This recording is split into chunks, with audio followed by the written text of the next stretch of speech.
Welcome back, everyone. It's Charlie. I had a chance to see the first episode of A Knight of the Seven Kingdoms. This will be my no-spoiler review. It felt really good to go back to Westeros after such a long break since House of the Dragon Season 2. But the good news this year is that spring is coming, post all the Ned Stark memes. We have 2 Game of Thrones series releasing in the same year. Both A Knight of the Seven Kingdoms, which starts releasing episodes this weekend, and House of the Dragon Season 3 later this year. Everybody grab your swords, even though technically a lance would be more appropriate because we're in the middle of a tournament arc. Love a tournament arc. Also a reminder, HBO, please start selling some official lances. I would totally buy one for science. Of course, I will be doing weekly episode videos and Easter eggs for them week to week, just like I did for previous seasons of all the shows. So my full episode 1 breakdown and Easter eggs video will post tomorrow night after everyone has a chance to see it. Make sure to enable alerts for my channel to be the first to watch those. Please do not post spoilers on this video if you have had a chance to see episode 1. Wait till after it actually releases publicly and everybody else has a chance to see it first. If you have seen any of the trailers for this, I think just like they did with House of the Dragon when it started, HBO's trailers have done a good job of conveying the vibe and the tone of the series compared to the original Game of Thrones series and how different it is from even House of the Dragon. House of the Dragon feels a lot closer to the tone and the vibe of the original Game of Thrones series. Knight of the Seven Kingdoms is vastly different for a number of different reasons. Like even the comedy that you see during the actual trailers, it's a much funnier series just in general. That's actually been one of the criticisms of House of the Dragon, is that it wasn't able to replicate a lot of the humor that you get with Game of Thrones. In the original series, of all the things that it did well, it did do a good job of balancing humor along with the WTF moments. All the new point of view characters you follow through the story here, the subject matter it's dealing with, even the music itself feels very different from Ramin Djawadi's Game of Thrones music, which largely got reused for House of the Dragon. But it still feels very much like classic Game of Thrones, the world of Westeros. You still feel like it makes sense that eventually Jon Snow, Daenerys the Mad King, Ned Stark, all the other characters from the main series will show up in the next 80 years. Just to explain the timeline, like where this all takes place in the grand scheme of things, Knight of the Seven Kingdoms takes place 78 years after the end of House of the Dragon, 13 years after the first Blackfire Rebellion. So you have to remember that when Knight of the Seven Kingdoms picks up, the realm has just been through 2 very brutal civil wars because of the Targaryen family. And it's meant to be 89 years before Game of Thrones Episode 1. So there are only a couple people from the original main show, from the Game of Thrones later in the timeline, who are alive during the events of Knight of the Seven Kingdoms, and the majority of them will be tiny little babies. We'll talk about all of them, the older ones too, during my Easter egg videos. My father was Micah. My brother Aegon reigned after him.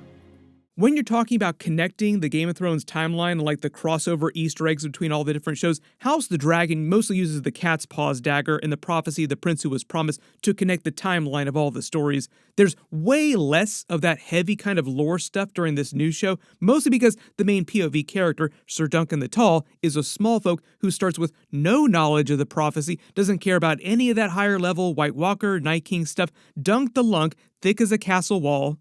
A lot of the comedy of the series plays on Dunk just having no idea what's going on around him. He's just so focused on becoming a knight and being honorable. The entire series will follow his journey as he tries to fulfill his lifelong desire to become a knight of the Seven Kingdoms, which is where the story gets its title from. They also use that title for one of the best episodes, or maybe one of the only really good episodes from Game of Thrones Season 8. That is the episode where Jaime knights Brienne, a knight of the Seven Kingdoms. A Knight of the Seven Kingdoms is also part of the oath that is given when you are knighted. But it's also the title of the collected stories, the Tales of Dunk and Egg, the novellas that George R. Martin wrote that they're adapting for each season of this new show. Sir Duncan the Tall is also meant to be the ancestor of Brienne of Tarth. So there are a lot of connections between this and the other Game of Thrones series, but at least right now, as far as what I've seen so far, not in the super heavy lore way that you see during House of the Dragon with all of Daemon's visions and stuff like that.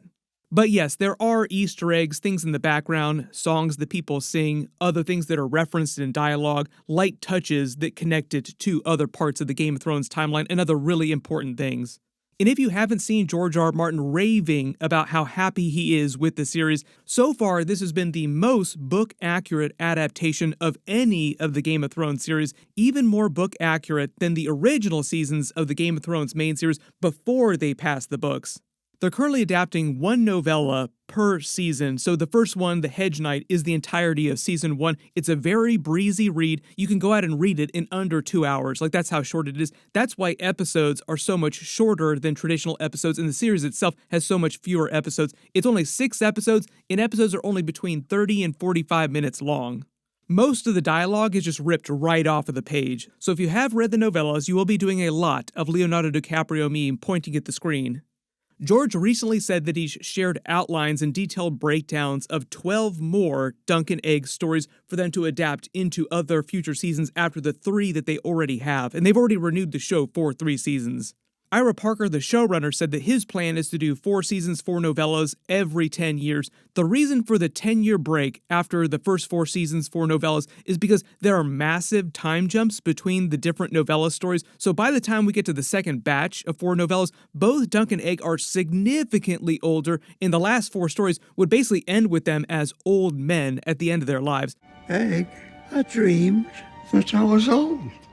So I think he wants to do this so that he doesn't have to recast the Dunk or Egg actors, and they'll just age into the older versions of their characters eventually. The way that, let's say, like Hugh Jackman, Wolverine, is going to age into Old Man Logan eventually. Probably the most important thing, HBO really does have one of the best casting departments in the business, because Peter Claffey and Dexter Soul Ansel are fantastic as Dunk and Egg. The entire series basically rests on their chemistry, so if that hadn't worked out, I don't know if the series itself would have worked out. But the rest of the supporting cast are all fantastic as well too. They all nailed it. Yes, it does feel extremely different from House the Dragon and the original main series, mostly because it's much smaller and more intimate than those other series, so it didn't require the crazy levels of special effects. Back when the original show was still releasing new episodes, George R. Martin kept saying that he wanted to do Tales of Dunk and Eggs as a series at some point, so he's been trying to get HBO to do this story for a long time. The reason why HBO picked to do this now, instead of, say, doing something like Aegon's Conquest, which fans have been yelling about for a long time, or the Blackfire Rebellion, which people have also been yelling at them to do for a long time, why they'd skip over that. This takes place right after the Blackfire Rebellion, is mostly because the Blackfire Rebellion feels too similar to what they're doing on House of the Dragon right now with the big civil war in the realm. Like, we're still in the middle of seeing that play out during House of the Dragon. And HBO wanted to do something that feels extremely different than House of the Dragon if they're going to have 2 series running at the same time. And also, like, mostly money. It all comes down to money, because Aegon's Conquest would cost way too much money to produce it at the exact same time that HBO is also paying to make House of the Dragon, which itself is one of the most expensive series that they've also ever done. So the idea is that HBO was looking for a much smaller Game of Thrones story to tell in between really big ones that also felt very new and different. And this will be immediately apparent the minute you start watching episode 1. The entire series takes place at the tourney at Ashford, a tournament arc in Game of Thrones, finally. We got a little bit of tournament arc during the first Game of Thrones series. We are in a totally new part of Westeros that we've never visited before on any of this series. Ashford is what the nobles of Westeros would describe as a backwater town in the Reach on the northern side of the Dornish Marches. It's not really a place of great consequence. They are a vassal house of House Tyrell, so we're in the Reach, you have to remember, but we're close to Dorne. Season 1 largely centers around Duncan the Tall and shows his quest to try and become a knight, in how he deals with the larger forces in the realm, in how his inner goodness, his sense of honor, his true embodiment of all the ideals and strict codes of being a knight are tested in the face of that. A really good example of this phenomenon, like the difference between the other shows, is that during the original main show, honor was something that got you killed. Famously, many of the characters would later mock Ned Stark's death, saying that it was honor that got him killed. So you feel like the only way for characters to survive is being morally gray, or just flat out doing the worst possible thing.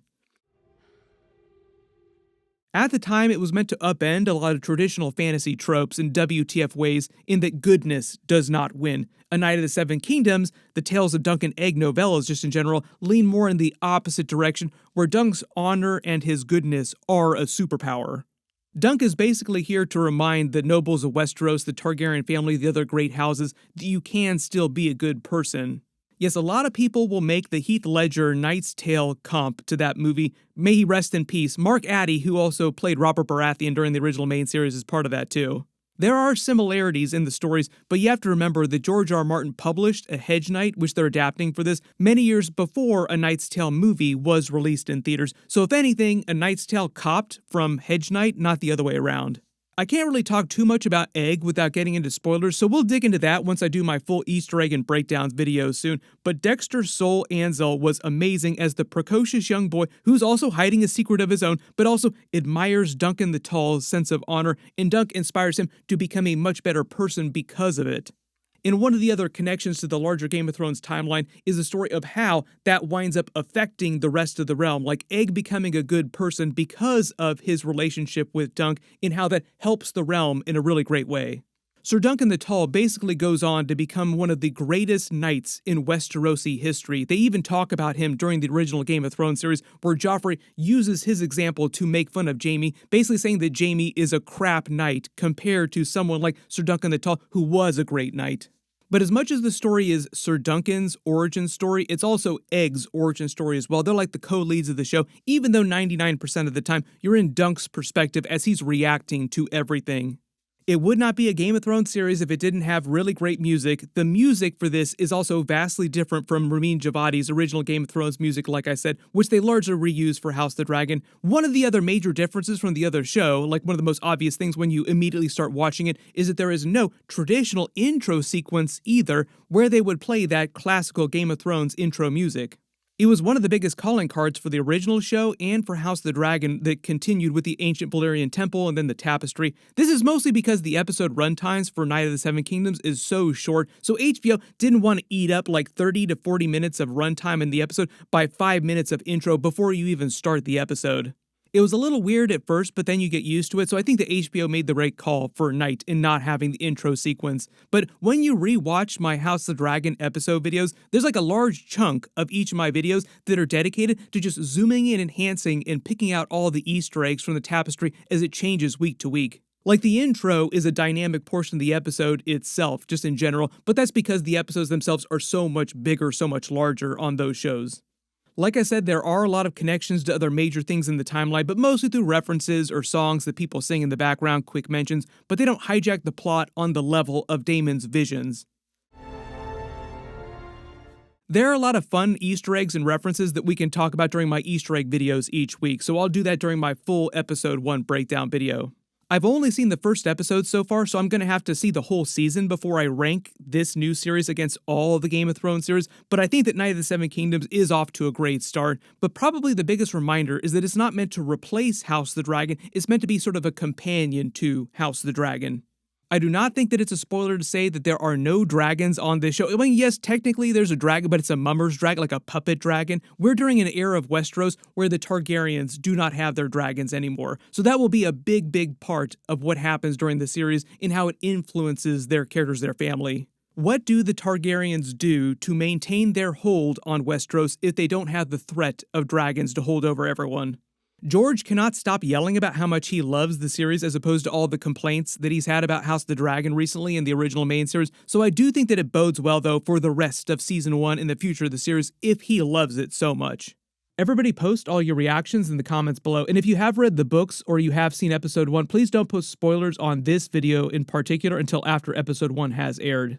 My full breakdown of Episode 1 Easter eggs video will post Sunday night. We will talk about everything during that video, and each week my episode videos will post Sunday nights after they air on TV normally, the way that I've done with all my previous House of the Dragon and Game of Thrones episode videos. Everybody click here for that full Episode 1 video. I'll update the link as soon as I post that, and click here to learn about the multiple Game of Thrones sequels and movies that HBO is working on right now. Thank you so much for watching, and I will see you guys in the next one.